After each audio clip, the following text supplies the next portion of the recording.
नमस्कार, स्वागत है आपका उत्तराखंड खबरनामा न्यूज में। उत्तराखंड की स्किल टू स्केल कोलिब्री फाउंडेशन द्वारा पोषित पार्टनर्स इन प्रॉस्पेरिटी की एक महत्वाकांक्षी परियोजना है जो युवाओं को कृषि संबंधित सार्थक व्यवसाय और दक्षताओं में पारंगत कर स्थानीय स्तर पर रोजगार प्राप्त करने, उद्यमी बनने में उचित सहयोग करेगी। युवा अपने गांव में रहते हुए अपने बेहतर भविष्य की परिकल्पना कर पाने में अपने आप को असमर्थ पाते हैं। पार्टनर्स इन प्रॉस्पेरिटी ने गत वर्ष ऑनलाइन और ऑफलाइन माध्यम से 1250 युवाओं को, जिसमें से 812 महिलाएं शामिल हैं, जैविक कृषि, ट्रैक्टर चालन, वेल्डिंग, प्लम्बिंग एवं अन्य विधाओं में व्यावसायिक प्रशिक्षण दिया है। संस्था का ध्यान कृषि क्षेत्र संबंधित व्यवसाय जैसे नर्सरी प्रबंधन, वृक्षारोपण, बीज संरक्षण, कृषि खाद निर्माण इत्यादि पर केंद्रित करना है, जिससे वर्तमान की आवश्यकताओं की पूर्ति की जा सके। 2022 के अंत तक पार्टनर्स इन प्रॉस्पेरिटी 600 से अधिक स्थानीय युवाओं को प्रशिक्षित कर 50 युवाओं को सफल उद्यमी बनाने में कोलिब्री फाउंडेशन बेल्जियम के सहयोग से मदद करेगा। इस अवसर पर बोलते हुए GPU-AT के माननीय कुलपति ने बताया कि उन्होंने आज के युवाओं की मदद करने को विभिन्न तकनीकी और प्रशिक्षण मॉड्यूल विकसित किए हैं, जिससे आज का युवा खेती में अपने समर्थन जुड़ाव को तलाश कर सके। Partners in prosperity CEO Naresh Chaudhary ने जाहिर किया कि आज का युवा वर्ग खेती के व्यवसाय को आकर्षक नहीं मानना और शहर जाकर कमाई करना चाहता है। देश भर के युवा पीढ़ी में हम इन संदेश को बढ़ावा देना चाहेंगे। जो हमारा ये प्रोजेक्ट है, ये एक कोलिब्री फाउंडेशन है बेल्जियम की, जो पिछले 3 सालों से हम इस तरह का स्किल ट्रेनिंग प्रोग्राम यहाँ उत्तराखंड में चला रहे हैं। अब तक तकरीबन 1500 युवाओं को 18 से 35 साल के बीच में उनको इस तरह की ट्रेनिंग्स दी जा चुकी हैं। मकसद बिल्कुल सीधा है कि जो यहाँ से पलायन हो रहा है, जो माइग्रेशन का इशू है, रिपोर्ट्स कहती हैं 40% पॉपुलेशन माइग्रेट हो रही है पहाड़ों से प्लेन में और प्लेन से बाहर, उन लोगों को किस तरह से हम वापस एग्रीकल्चर में एंगेज करके रख सकते हैं, उसी के अनुरूप में ये सारी ट्रेनिंग्स डिज़ाइन की गई हैं। जैसे कि सबसे पहला है उसमें नर्सरी मैनेजमेंट का। नर्सरी मैनेजमेंट में तकरीबन 500 युवाओं को, उसमें ज़्यादातर महिलाएं रहेंगी, उन लोगों को नर्सरी मैनेजमेंट में ट्रेनिंग दी जाएगी। इसका एक रीज़न ये भी है कि महिलाओं, ये जो एग्रीकल्चर है इसे मेल डोमिनेटिंग माना जाता है और वुमेन का इसमें पार्टिसिपेशन बहुत कम है। पिछले सालों में भी हमने ट्रैक्टर ट्रेनिंग दी हैं लड़कियों को, उनके ड्राइविंग लाइसेंस बने हैं, ताकि उनमें एक स्वावलंबन, एक सेल्फ रिलायंस की जो एक सोच है वो भी आगे बढ़ सके। तो नर्सरी मैनेजमेंट इस बार हम कर रहे हैं, वर्मी कंपोस्टिंग पे ट्रेनिंग है, मशरूम कल्टीवेशन पे है और प्रोसेसिंग पे है। हम ये चाह रहे हैं और ये हम इसे मान रहे हैं एक पहला कदम है इन युवाओं को कृषि के लिए उनमें इंटरेस्ट जगाना, क्योंकि नर्सरी मैनेजमेंट से हमें मालूम है उनका जो इनकम जनरेशन है वो उस लेवल का नहीं होगा, कोई बहुत बड़ा इनकम में बेनिफिट नहीं होगा। इसके साथ साथ ही ड्यूरिंग द ट्रेनिंग हम उन लोगों को बताएंगे कि इसका भविष्य क्या है। तो यूथ को हमने ट्रेन किया है इसके अंदर, और कुल मिला के उत्तराखंड में जो आज का हमारा एक्टिव फार्मर बेस है वो तकरीबन 3500 फार्मर्स का है, जिनके साथ हम निरंतर रूप से रीजनरेटिव एग्रीकल्चर के ऊपर, बायोडाइवर्सिटी के ऊपर, वाटर कंजम्पशन को कैसे कम कर सकते हैं और अपनी लिविंग इनकम को कैसे बढ़ा सकते हैं। तो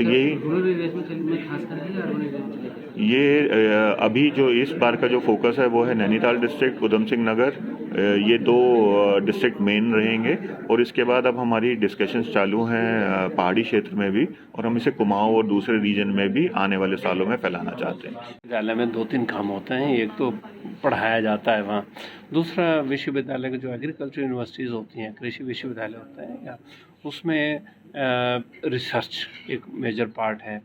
और जब रिसर्च करते हैं तो टेक्नोलॉजीज़ जनरेट की जाती हैं वहाँ। तो विश्वविद्यालय एक घर है कृषि तकनीक के लिए। अब वो कृषि तकनीक से हमारे पास तो बहुत अच्छा वैरायटीज़ की बात करें, या कैसे कोई काम करना है, या कोई फसलों की बीमारियां हैं, या बदलाव लाने के लिए ऐसे कौन कौन से कृषि में क्या बदलाव लाए जाएँ, कौन सी फसलें उगाई जाएँ जिससे पूरा कृषि का वो सब कुछ बदल जाए। जैसे उसके लिए विश्वविद्यालय तो घर है, लेकिन उसको लोगों तक पहुंचाने के लिए एक तो सरकार का माध्यम होता है, डिपार्टमेंट वाले होते हैं, जितना पूछा वहाँ हमारी लिमिटेशन ये होती है कि जो हमें जो आता है वो हमारे पास है, उनको क्या चाहिए वो उतना लिमिटेड लेते हैं। तो उसमें फिर ऐसी संस्थाओं की ज़रूरत पड़ती है जैसे पार्टनरशिप्स इन प्रॉस्पेरिटी, NGOs हैं या बिजनेस कंपनीज होती हैं, तो ये अगर मिल जाए तो ये ज़मीनी स्तर पर लोगों के साथ काम करते थे, इनको टोटलिटी में, जैसे एक बड़ी अच्छी बात ये लगी, पार्टनरशिप प्रॉस्पेरिटी किसी एक फसल को लेके नहीं आगे जा रही हैं।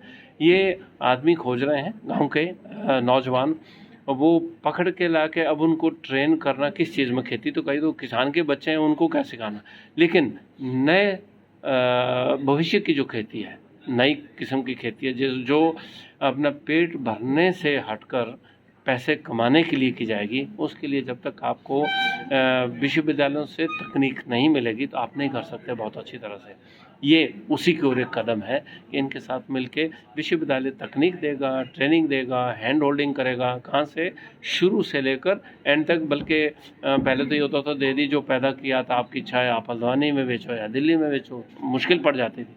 अब ये कि कृषि में क्योंकि पैसों की जब बात आती है तो अब तो ये होगा कि जी इतने पैसे कमाने के लायक इसको करना, वो कमा के देना है। तो विश्वविद्यालय के लिए एक चैलेंज है कि हम एक कदम और जाएंगे, बाकी हमें सब कुछ आता है। अब पार्टनरशिप प्रॉस्पेरिटी इनके साथ जुड़ने का ये है कि ये उन लोगों के साथ ट्रेनिंग के लिए ग्राउंड में आदमी रखे हुए हैं, वो सपोर्ट फाइनेंशियली, बाकी सपोर्ट मार्केटिंग के लिए, इस तरह से ही ये बदलाव सरकारी सिस्टम का।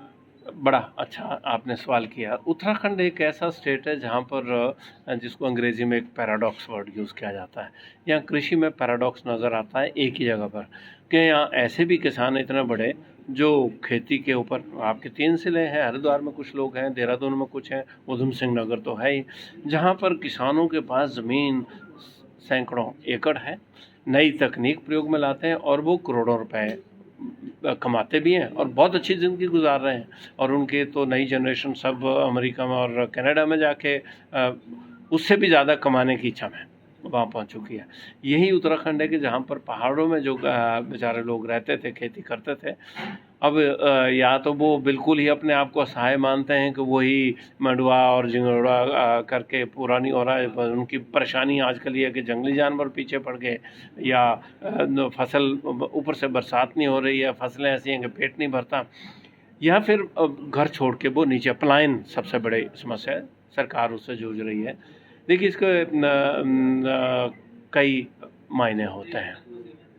अगर आप मेरे से सच में पूछें तो मैं ये कहूँगा कि पहाड़ में कृषि जो उत्तराखंड की है वो ऐसे दौर पे पहुँच चुकी है कि जिस ढर्रे से वो चली थी वैसे नहीं हो सकती। ये सिर्फ तकनीक पहुँचाने का नहीं है, तकनीक तो एक है, तकनीक में क्या चाहिए आपको, नए बीज तो हम कल को देते हैं, कैसे करना है वो भी देते हैं, लेकिन इससे आगे की ज़रूरत है। वहाँ एक ऐसा बदलाव लाने की ज़रूरत है जो लोगों को संगठित करके बोले कि ये सब कुछ बदलना पड़ेगा, और आप अकेले करेंगे तो भी आपका कुछ नहीं होगा। इसमें फसल भी बदलनी पड़ेगी, आपका तरीका भी बदलना पड़ेगा, आपकी सोच भी बदलनी पड़ेगी, और इसको बाज़ार से जोड़ने के लिए क्या क्या नहीं प्रयत्न है वो अकेला किसान नहीं कर सकता, ना ही हम उसको आज तक सिखा पाए हैं।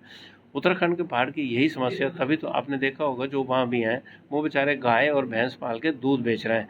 भाई दूध क्यों बेच रहे हैं, पैसा चाहिए था, ज़मीन से नहीं आ रहा वो। अब दूध बेच के कितने दिन चलाएगा माँ या दादी जो कर रही हैं, अब उससे तो 20-50 हज़ार ही आता है ना। लेकिन जो बच्चा वहाँ पर पढ़ रहा है 10वीं की, तो उसकी एक ऐसी दशा पहाड़ की है। तो दूसरी साइड आपके पास हिमाचल भी है, मैं हिमाचल से हूँ, ऐसे ही पहाड़ वहाँ पर हैं, इससे भी बुरे हैं, ऐसे बुरे गांव भी हैं। वहाँ पर लोग वहीं पर क्यों हैं? मैं कल भी किसी से सवाल कर रहा था कि मुझे अब तक ये नहीं समझ आया कि मैं तो अपना गांव, मैं कुलपति हूँ लेकिन यहाँ से रिटायर होने पर मैं घर ही जा रहा हूँ अपने गांव में। लोग मेरे को बोलते हैं कि अच्छा आप दिल्ली में सेटल हो रहे हैं, आपके लोग कोई आपका भी इसी देहरादून में या हल्द्वानी में सेटल होगा, मैं अपने गांव जा रहा हूँ, मुझे दूसरी जगह क्यों?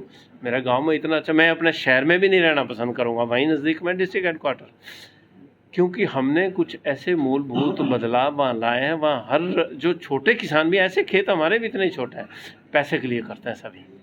और ऐसा है कि आज के दिन में 1 लाख जब तक मिलता है साल में तब लोग करे रहते हैं। अब उसको आगे बढ़ाने के लिए सरकारों को नए तरीके सोचने पड़ेंगे। तो सेंट्रल जो टेम्परेट हॉर्टिकल्चर वाले होते हैं ना, उनका अब बहुत से इंस्टीट्यूशंस को साथ मिलके ही काम का, उनके पास क्या होता है, उनके प्लांट का जर्म प्लाज्म है, जो प्लांट्स हैं वो वहाँ से आते हैं नर्सरी वगैरह के लिए। जब हम ट्रेनिंग देंगे, जैसे इसमें ट्रेनिंग देंगे तो प्लांट्स तो जैसे पीकन नट ग्रो करना, आपने वालनट ग्रो करना, वो सीध के पास ही होता है, इसलिए उनके साथ भी मिलके काम करना ज़रूरी है। अब वो मजबूरी होगी कि उनको साथ में लाया जाए, और उनकी भी मजबूरी है, उनको अगर मदद करना है तो इनके थ्रू किया जा सकता है। उससे डायरेक्टली फ़ायदा मिलेगा ना, क्योंकि प्लांट्स तो वही लगना है ना वहाँ पर। ये जो ट्रेनिंग करेंगे इसमें भी जंगोड़ा या इसकी नहीं, इसको बदलाव ला के नई फसलें ला के कुछ तो फ़ायदा जो होगा तो तभी होगा जब ऐसी चीज़ें आ जाएंगी। हल्द्वानी से उत्तराखंड खबरनामा न्यूज़ की रिपोर्ट।